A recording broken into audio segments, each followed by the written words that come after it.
इस बुलेटिन के प्रस्तुतकर्ता हैं टारगेट आईएएस कोचिंग।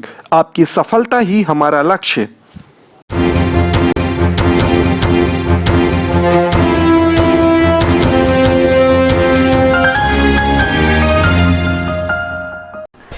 नमस्कार, आप देख रहे हैं रीवा दर्शन। मैं सचेता बघेल आपके साथ। आइए जान लेते हैं क्या है आज की प्रमुख खबरें। मंडी की रात्रिकालीन व्यवस्था को लेकर व्यापारियों के समर्थन में आई कांग्रेस नेत्री। रीवा संभाग के शहरी क्षेत्रों में 11,000 व्यक्तियों को दवा की किट की गई वितरित। कोरोना काल में समाज सेवियों की सराहनीय पहल और गोविंदगढ़ पहाड़ में मिली युवक की लाश। आइए जान लेते हैं इन खबरों को विस्तार से।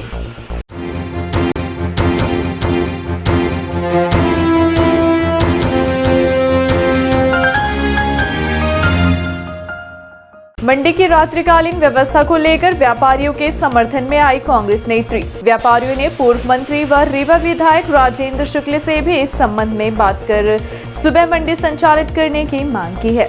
बढ़ते कोरोना संक्रमण को देखते हुए जिला प्रशासन द्वारा पूरे जिले भर में संपूर्ण लॉकडाउन लगाया गया है। इस स्थिति में सब्जी व्यापारियों को मंडी संचालित करने पहले छूट दी गई थी, लेकिन दिन में सब्जी बिक्री को लेकर लगातार मंडी में अनियंत्रित भीड़ देखी जा रही थी, जिसे देखते हुए एक बार फिर से प्रशासन को अपने ही निर्णय को बदलना पड़ा और रात्रिकालीन मंडी संचालित करने का निर्णय लिया गया।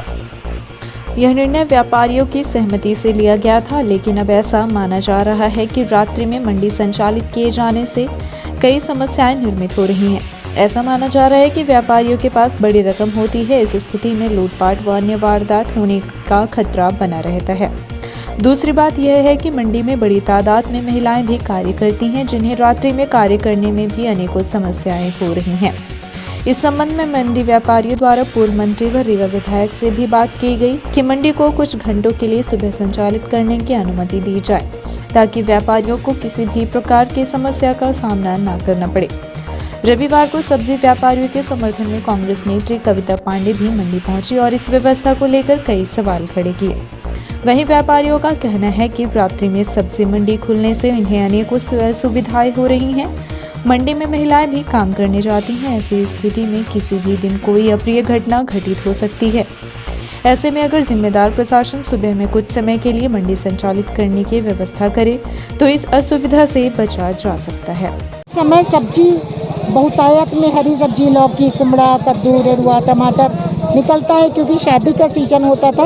ये भूख से मर रहा है। अचानक सरकार ने एक निर्णय किया कि रात के 11 से रात के 2 बजे तक उनको बेचने की अनुमति होगी। आप देख पा रहे होंगे कि यहाँ पे महिलाएं घूम रही हैं, छोटी छोटी बच्चियाँ घूम रही हैं। आधी रात को जो किसान सुबह से अपने खेतों पे काम करेगा, यदि 3 बजे रात वो अपने घर जाएगा तो वो सोएगा कब? और बीच रास्ते में यदि उसका पैसा कोई छुड़ा लेगा, चोरी जैसी घटनाएं हो रही हैं, तो आखिर उसकी जवाबदेही किसकी होगी? यह सरकार पूरी तरह तुगलकशाही निर्णयों के लिए जानी जाएगी। ऐसे ऐसे मूर्खतापूर्ण निर्णय शिवराज मामा और उनकी मंडली कर रही है, जिसकी जितनी निंदा की जाए उतना कम है। यदि यही टाइम सुबह 3 से और 6 कर दिया जाए तो निसंदेह फायदा क्या होगा कि सुबह ब्रह्म मुहूर्त में किसान उठेगा, अपनी फल सब्जी बेचेगा और 6 बजे वो अपने घर चला जाएगा। भीड़ भी नहीं होगी और उसका पेट भी चलता रहेगा। इस तरीके से तो किसान बीमार हो जाएगा। मैं आप देख पा रहे हो चारों तरफ हज़ारों लोग हैं। ना तो यहाँ पे किसी प्रकार की कोई सोशल डिस्टेंसिंग है, ना कोई लॉकडाउन का प्रभाव है। यहाँ इतनी ज़्यादा भीड़ है, मैं शब्दों में नहीं बता सकती। यदि कोरोना से बचना है तो कुछ ऐसा सिस्टम किया जाए, रीवा की सब्जी मंडी को 4 टुकड़ों में किया जाए, एक चौराटा, एक करहिया, एक रताहरा और एक इधर इटौरा की तरफ कहीं भी करो, ताकि लोग बचे। और सुबह से 3 से 6 करें, ताकि ये जो हमारा किसान अन्नदाता है भूख से ना मरे, इसके बीवी बच्चे पल जाएं, इसका पेट चल जाए और साथ ही इसको जो परेशानी हो रही वो ना हो। यह सरकार से मैं मांग करती हूँ। शिवराज सिंह जी, मैं आपसे अनुरोध करती हूँ कि आप तुगलक मत बनिए। ये जो खड़ा किसान है, इसको जिंदा रहने का हक है और इसको जिंदा रहने दीजिए। इसने सब्जी व्यापार किया है, अपना मिट्टी में अपने 4-4 महीना लगाया है, तब आज इसने लौकी कुमड़ा तैयार किया है। तो कृपा करके मेरा आपसे हाथ जोड़ के विनती है कि इनको वो समय दे दीजिए।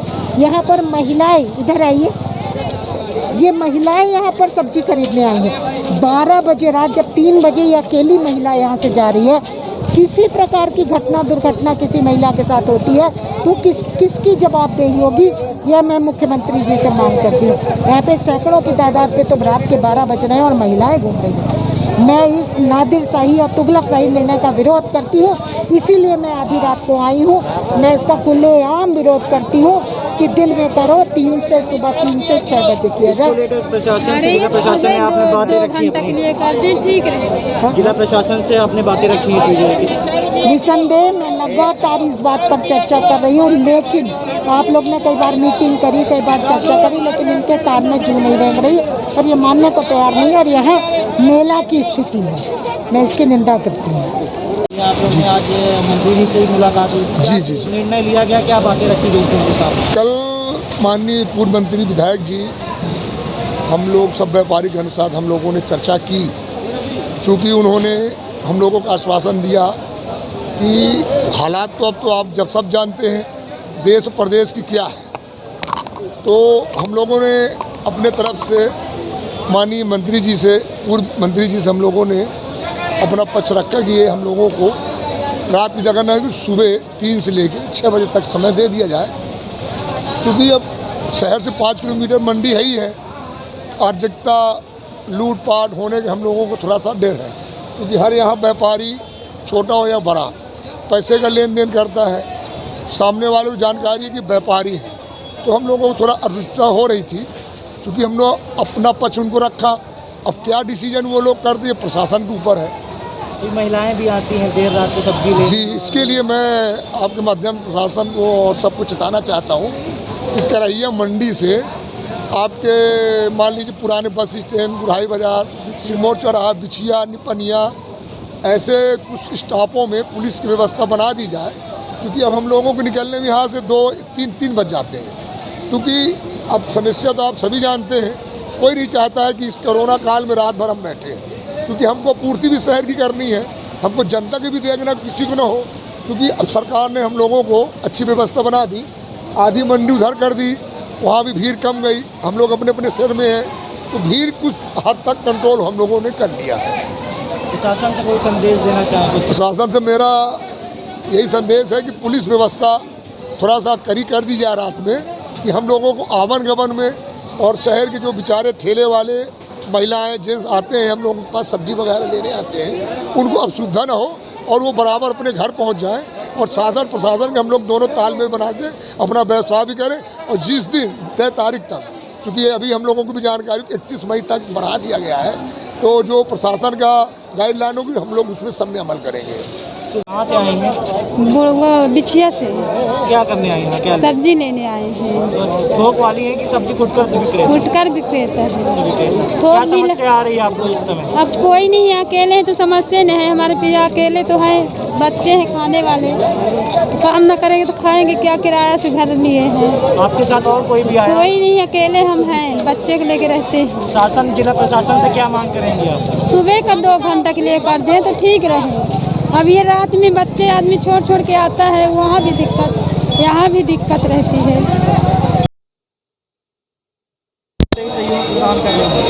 रात की मंडी से थोड़ा ये दिक्कत जा रही है कि जो हमारे कस्टमर हैं रात को आते हैं, वो कैश लेके आते हैं और यहाँ से माल लेके जाते हैं। रास्ते में क्या है कि अब पुलिस दिन भर ड्यूटी करती है, तो रात को कोई रहता नहीं है, तो वापसी में उनको थोड़ा खतरा तो बना ही रहता है। और आसपास के गाँवों से किसान सब्जी लेके आ रहे हैं, उनको भी रिस्क रहती है। आने में रिस्क नहीं है तो पेमेंट लेके वो जाते हैं घर, तो उनको रिस्क रहेगी। मेरे ख्याल से शासन को इसके समय में थोड़ा परिवर्तन करना चाहिए। और चूँकि लॉकडाउन लगा है तो ऐसा टाइमिंग रखेंगे जिससे पब्लिक, मतलब जो फालतू लोग घुस आते हैं वो ना घुस पाएँ। उसके लिए मेरे ख्याल से सुबह 3-4 बजे मंडी खोली जाए और 7 बजे बंद कर दी जाए, तो वो ज़्यादा विकल्प सही रहेगा। कि सुबह के मेरे सब लोग आराम से आएंगे, और नहीं तो भी किसान दिन भर खेत में रहता है, रात भर यहाँ रहता है, तो किस समय वो आराम करेगा? जैसे रात में महिलाएं भी आती हैं सब्जी में। जी, वो खतरा, हाँ वो खतरा बना हुआ है। और रात की टाइमिंग में ये सब दिक्कतें हैं, क्योंकि ये बिज़नेस में महिलाएं भी बहुत ज़्यादा रहती हैं, उससे परेशानी तो आनी है। आज नहीं तो कल ज़रूर आएगी वो। लॉकडाउन भी बढ़ा दिया गया 31 मई तक। हाँ, बढ़ा दिया गया। हालांकि जिस हिसाब से कोरोना है उसको कंट्रोल करने के लिए वो ज़रूरी भी था, लेकिन शासन को थोड़ा थोड़ा सब व्यापारी को ढील देनी चाहिए, जिससे सबका काम चलता रहे धीरे धीरे। रीवा संभाग के शहरी क्षेत्रों में 11,000 व्यक्तियों को दवा की किट वितरित की गई। कोरोना संक्रमण तथा सर्दी बुखार से पीड़ितों की पहचान के लिए रीवा संभाग में किल कोरोना अभियान के तहत घर पर जाकर सर्वे किया जा रहा है। अब तक शहरी क्षेत्र में सर्दी बुखार से पीड़ित 11,113 व्यक्तियों को निःशुल्क दवा किट वितरित किया जा चुका है। इस संबंध में रीवा संभाग के कमिश्नर अनिल सुचारी ने बताया कि संभाग के सभी जिलों के नगरीय क्षेत्रों में किल कोरोना अभियान चलाया जा रहा है। नगरीय निकाय के कर्मचारी, शहरी आशा कार्यकर्ता तथा आंगनबाड़ी कार्यकर्ता घर घर जाकर सर्वे कर रही हैं। अब तक कोरोना के लक्षण दिखाई देने वाले 21,324 व्यक्तियों को चिन्हित किया गया है। इन्हें दवा किट वितरित की जा रही है। इनमें से 4,559 को कोरोना सैंपल की जांच फीवर क्लिनिकों से कराई गई है। इनमें अब तक 558 कोरोना पॉजिटिव पाए गए हैं। इनमें से अधिकतर होम आइसोलेशन में अपना उपचार करा रहे हैं। इनकी सतत निगरानी की जा रही है। गोविंदगढ़ पहाड़ में मिली युवक की लाश, आसपास के क्षेत्र में सनसनी। रीवा जिले के गोविंदगढ़ थाना क्षेत्र अंतर्गत गोविंदगढ़ पहाड़ में मिली युवक की लाश। युवक बीती रात सुबह 8 बजे घर से निकला था, जो घर में अस्पताल जाने की बात कर घर से बाहर गया, जिसके बाद युवक की लाश मिली है। इधर स्थानीय लोगों की सूचना पर गोविंदगढ़ पुलिस मौके पर पहुंचकर मामले की जांच कर रही है। जानकारी के मुताबिक युवक पिछले 10 दिनों से बीमार था और घर से हॉस्पिटल जाने को बोलकर निकला था और अपना मोबाइल फोन भी घर पर ही छोड़कर गया था। गोविंदगढ़ थाना प्रभारी के द्वारा बताया गया कि मृतक युवक रामनुज कुशवाहा पिता रामाश्रय कुशवाहा उम्र 22 निवासी वासा का रहने वाला है, जिसकी गुमशुदगी की रिपोर्ट गत दिवस परिजनों द्वारा थाने में दर्ज कराई गई थी। उसके बाद युवक का पहाड़ में शव बरामद हुआ है। शव को कब्जे में लेकर पोस्टमार्टम के लिए सामुदायिक स्वास्थ्य केंद्र गोविंदगढ़ में रख दिया गया है और प्रथम दृष्टया मामला आत्महत्या का लग रहा है। HOC फाउंडेशन की सराहनीय पहल, जरूरतमंदों को वितरित किए गए भोजन एवं सूखे खाद्यान्न के पैकेट। संकट की इस घड़ी में कोई भी भूखा ना सोने पाए, इस बात को लेकर HOC फाउंडेशन द्वारा शहर में गरीब जरूरतमंदों को पका एवं कच्चे भोजन के पैकेट उपलब्ध कराने के एक बेहतर प्रयास जारी है। HOC फाउंडेशन द्वारा इसके पूर्व भी कई बार इस तरह की पहल की जा चुकी है। देश सहित रीवा में संचालित चाय बार विशेष सहयोग से HOC फाउंडेशन की टीम द्वारा यह अनुकरणीय कार्य किया जा रहा है, जिसके माध्यम से जहां गरीब जरूरतमंदों को पका भोजन उपलब्ध कराया जा रहा है, वहीं आवश्यकता के अनुसार सूखा खाद्यान्न व अन्य सामग्री भी वितरित की गई। इसके अलावा पुलिस व अन्य प्रशासनिक अधिकारी जो दिन रात इस संकट की घड़ी में सड़कों पर सेवा दे रहे हैं, उनके लिए भी चाय पानी और स्वल्पाहार का इंतजाम HOC फाउंडेशन द्वारा किया जा रहा है। कार्य में अभिजीत द्विवेदी, सुधाकर जायसवाल, निशा जायसवाल, स्नेहल पांडे, आकाश पटेल, सुनील पटेल व अन्य लोग शामिल हैं, जिनके द्वारा शहर भर में लगातार सराहनीय व पुनीत कार्य किया जा रहा है। क्या नाम है आपका? मैं सुधाकर जायसवाल हूँ और ये हमारा ग्रुप है पूरा।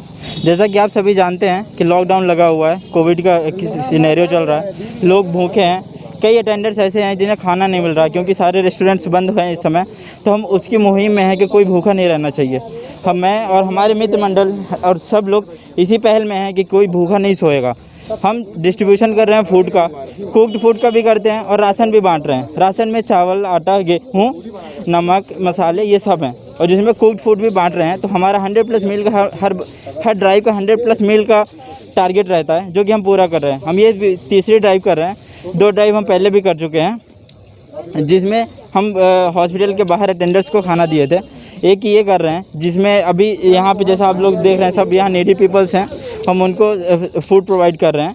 और ऐसे ही आप सबका कंट्रीब्यूशन रहा या फिर आप सबकी दुआएं रही तो हम आगे भी ऐसे ही करते जाएंगे। सूखे खाद्यान्न में क्या क्या दे रहे हैं? फूड खाद्यान्न में दाल है, चावल है, आटा है, नमक है और मसाले हैं उसमें। क्या ग्रुप का नाम है? ग्रुप का हरबिंगर्स ऑफ चेंज फाउंडेशन से हैं हम लोग। अभी तक कहाँ वितरण किए हैं? अभी इसके पहले हॉस्पिटल के बाहर किया हुआ है और फिर ये अपना सिमोर चौराहे के नीचे जो लोग रहते हैं पुल के नीचे हैं और बस स्टैंड में पुल के नीचे लोग हैं, वहाँ पे कर रहे हैं। विघ्नहर्ता सेवा संस्थान ने भी खिलाया गरीब जरूरतमंदों को भोजन। संकट के इस विपरीत घड़ी में मानवीयता का अच्छा उदाहरण समाज सेवी द्वारा दिया जा रहा है। कोरोना संक्रमण की चेन को तोड़ने किए गए लॉकडाउन के बाद संकट में फंसे लोगों की सेवा करने वाले समाज सेवियों का पूरा अमला निकल चुका है और अब अपने अपने स्तर पर लोगों की सेवा में कोई कोर कसर नहीं छोड़ रहे हैं। इस कार्य में जुटे समाज सेवियों का स्वयं Rewa collector doctor Ilaiyaraaja T ने मनोबल बढ़ाने खुद बस्तियों में पहुंचकर भोजन वितरण के कार्य में शामिल हुए। वैश्विक महामारी में जरूरतमंदों तक भोजन पहुंचाने की कड़ी में रविवार को विघ्नहर्ता सेवा संस्थान द्वारा भोजन वितरण का कार्य किया गया, जिसमें संस्था प्रमुख कमलेश्वर द्विवेदी व इनकी पूरी टीम मुस्तैदी से कार्य कर रही है। इस कार्य का स्वयं Rewa collector doctor Ilaiyaraaja T ने निरीक्षण किया और संस्था के सभी सदस्यों को बधाई दी और वहां मौजूद कोरोना वॉलेंटियर का उत्साहवर्धन करने उन्हें टी शर्ट और कैप देकर सम्मानित भी किया। इस दौरान जिला समन्वयक अधिकारी प्रवीण पाठक, वरिष्ठ समाज सेवी राम बिहारी शर्मा, प्रकाश द्विवेदी के अलावा राजेश शाही आदि लोग उपस्थित रहे। आपको बता दें कि यह संस्था विगत 16 दिनों से जरूरतमंदों को भोजन करा रही है। आज भी संस्था द्वारा 150 से 200 पैकेट भोजन बांटा गया है। कोरोना कर्फ्यू में जरूरतमंद परिवारों को मदद पहुंचाने की दिशा में सेतु का कार्य कर रहा है विंध्य व्यापारी महासंघ रीवा तथा बड़ी ही मुस्तैदी के साथ शहर के प्रत्येक मोहल्ले में पहुंचकर जरूरतमंदों को खाने पीने का सामान उपलब्ध कराया जा रहा है। लगातार विंध्य व्यापारी महासंघ जरूरतमंदों को राशन पहुंचाने का कार्य कर रहा है।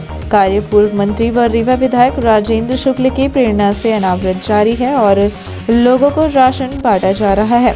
विंध्य व्यापारी महासंघ टीम द्वारा आज वरिष्ठ समाज सेवक साधु राम अखीजा जी के नेतृत्व में लॉकडाउन को 31 मई तक और बढ़ाए जाने के बाद लोगों को 1 माह का राशन गल्ला मंडी केंद्र पर वितरित किया गया, साथ ही लोगों के घरों पर पहुंचाया गया है। इस कार्य में प्रमुख रूप से अपनी भूमिका निभा रहे समाज सेवक चंदीराम केशवानी, कमलेश सचदेव, नरेश काली, साधु राम अखीजा, पप्पू मंचानी, अमित ठारवानी, सुधांशु पाठक, संदीप गुप्ता, संजय चावला, राजेश बाधवानी, मनीष गहोई, अनीश खान, पिंटू सोनी, रमेश बाधवानी, मनीष आहूजा, संजय मोहनानी, राम नारवानी, हरपाल मखीजा, विकास टोपलानी, पंकज नरवानी, अश्विनी बाधवानी आदि लोग। समाज सेवी अभिराज टीम की जारी है अनवरत सेवा। रविवार को शहर के एजी कॉलेज स्थित बस्तियों में पहुंचकर युवा समाज सेवियों ने गरीब को खाद्यान्न के पैकेट वितरित किए। इस दौरान Rewa collector doctor Ilaiyaraaja T, युवा समाज सेवी अभिराज टीम के समस्त पदाधिकारी उपस्थित रहे। रीवा कलेक्टर इलैयाराजा टी द्वारा मीडिया से कहा गया कि रीवा में कोरोना कर्फ्यू व लॉकडाउन चल रहा है, जिसको ध्यान में रखकर समाज सेवियों द्वारा निरंतर गरीबों की मदद की जा रही है। साथ ही परिवार को खाद्यान्न वितरण किया जा रहा है। इसके पूर्व भी समाज सेवियों द्वारा रीवा शहर के कई मोहल्ले में गरीब परिवारों को खाद्यान्न वितरण किया गया है। जैसे कि विदित है, अभी हम लोग लॉकडाउन फेज पे हैं। लॉकडाउन के कारण काफ़ी सारे परिवार शासन के ओर से राशन दिया जाता है। उसके साथ साथ ऐसे भी परिवार हैं, मतलब कहीं ना कहीं कमी रह जाती है।